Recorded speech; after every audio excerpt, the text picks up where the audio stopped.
Now that we have seen how multi-threading works, let's take a look at this thread API that we will be using. So in the book, you want to make sure that you read this chapter on concurrency and threads. There's some code in there that you could use, and then this thread API chapter is one that you should look through and make sure that you understand all the implications of how to write POSIX code with POSIX threads. So to review what we've done so far, we've talked about concurrency. That's the main section that we're in right now, and we're going to use multi-threading. So single programs will have multiple program counters and stacks, one for each parent process and for each child thread. So that's the basic idea. That's the basic structure that we're dealing with. And remember that although processes generally don't share process address spaces, the CPU works or the operating system works really hard to keep address spaces separate. Threads and their parent process share process address space. The main reason for doing this is so that we can write code that will speed up programs for faster performance and also for more responsive programs. So this idea of sharing data, it's very beneficial in that you can make things faster, but it can also make writing code that works properly makes that harder. The core problem is you can have race conditions in what are called critical sections, sections of the code that should not be executed at the same time in different threads or in a parent. And remember, we saw that the fix for this is to make changes atomic using something like mutual exclusion. And we'll see the details of this in the next section on locks.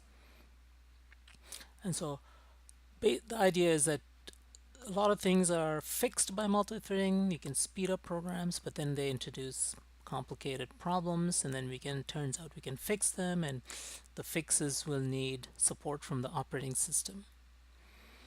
And so that's the crux of the problem, how to make sure that threads do what we want them to do. That is, how do we make multi-threaded code give us the correct answers. And so then that's the main idea, but then we also want to make sure that this is usable. What kind of interfaces should the operating system present to thread creation and thread control? And so how should we design these interfaces so that they're easy to use in code? So we'll be using POSIX threads. There are a number of ways to create and use multi-threading. Linux has the native thread function called clone, and it is a little harder to use. You have to allocate your own allocate stack space for this clone function explicitly. You have to figure out where to put the stack space for each thread, things like that. Windows has its own native Windows 32 and Windows 64 thread libraries, but we won't use Linux clone or the Windows libraries. We'll use POSIX threads, which are actually portable across operating systems.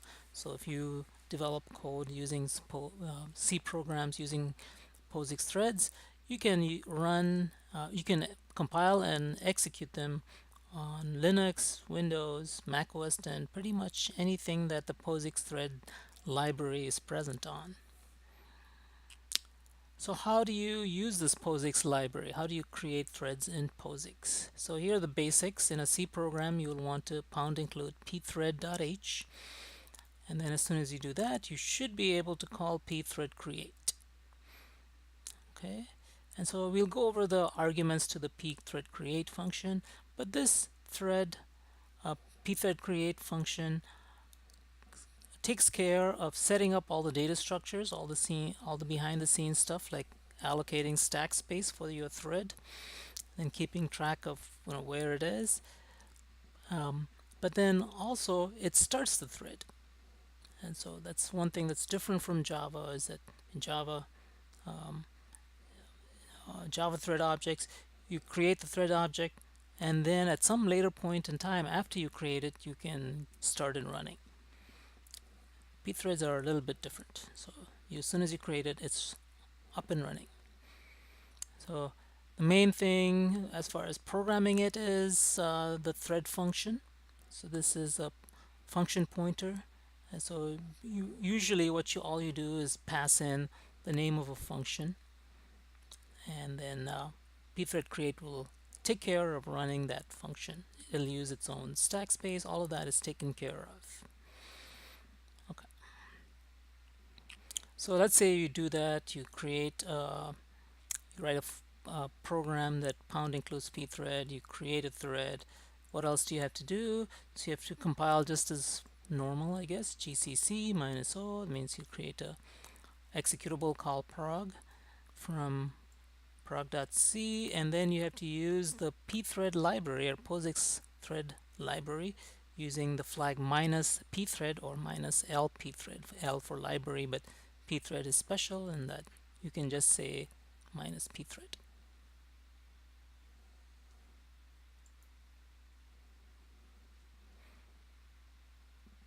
So let's take a quick look at what is involved in calling this pthread create function.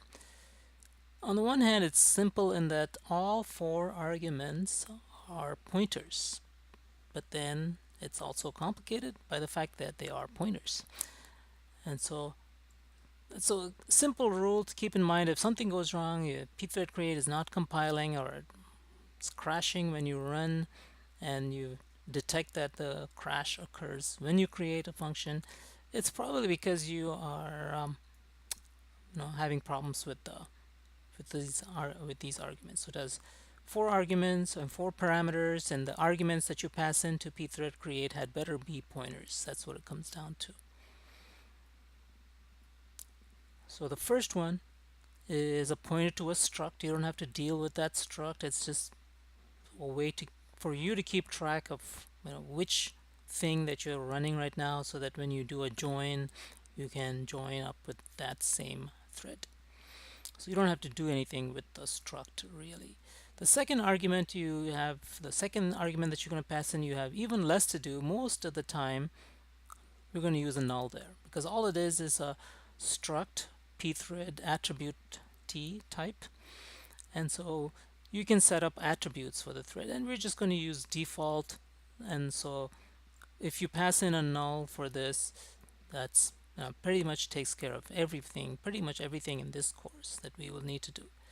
This is a little bit tricky in that what you have to make sure that you pass in for the third argument is it has to be a pointer to a function.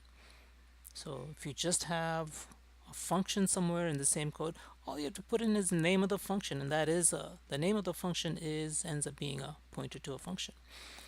The other thing to keep in mind is that it's complicated syntax. So all this says is, here is the thing that you're passing in.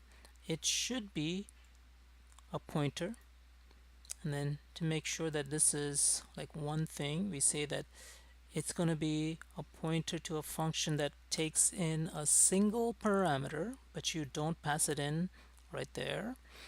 You just give it the name of the function or the function pointer itself. But pthread is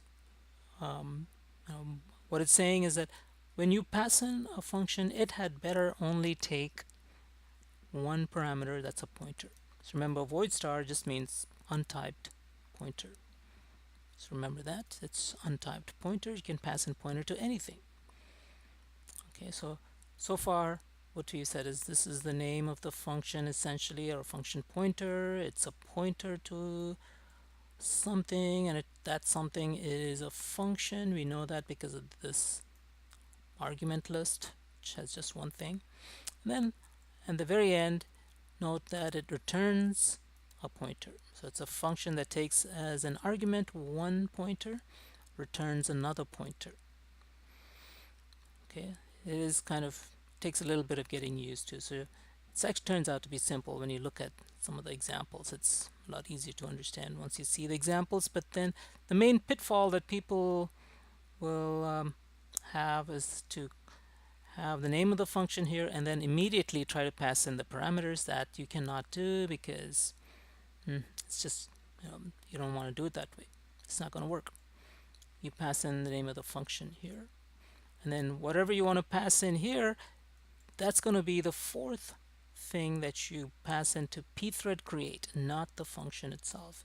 Pthread create will take this list of arguments, or this pointer. Let's just say this is a pointer, so a pointer of any type, and pthread create will take care of passing this into the function when it's executing as a thread. Okay. So once again, pthread create, 4 pointers as arguments. Second one almost always null.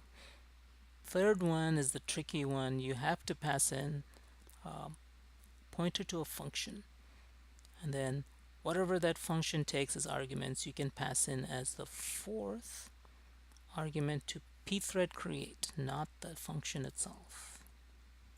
Okay. So once again, how do you create a thread? You have to have a function which is of a certain type. It has to return pointer of type void, that is pointer to anything. It has to take only one argument, and it has to be a pointer. You can do whatever you want with that argument. So you can have this, whatever you pass in here, you can make that a pointer to a pointer. You can pass in a 2D array. You can pass in structs or a single float. This can be a single float. You just have to recast it as a float instead of a void star, and you're on your way. So that's one thing you want to try. So in this case, for example, here's your main function. You're going to use this thread function.